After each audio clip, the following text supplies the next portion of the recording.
Գլխին բան թափած, որ ասում է 10 հոգի են զոհվել, հետո ասում է դե ես ներողություն խնդրեցի։ Հիշեցնեմ։ Ձեր ընտանիքների հետ պատահելու է այն, ինչ պատահել է արցախցիների հետ։ 26 անհետ կորած արցախցիներն ուր են։ 400 այրված արցախցիներն ուր են։ Ես ձեզ եմ հարցնում, հայ ժողովուրդ, միթե կարելի է այդպիսի իշխանություն պահել։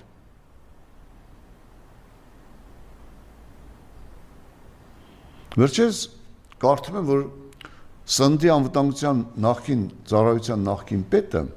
Արմեն Դանիելյանը ձերբակալվել է, կալանավորվել է։ Եվ երբ նայում ես քննչական գաղտնիքներ չհրապարակելու համար մամուլում տեղ գտած նյութերը ամփոփելով, երբ նայում ես այդ երիտասարդ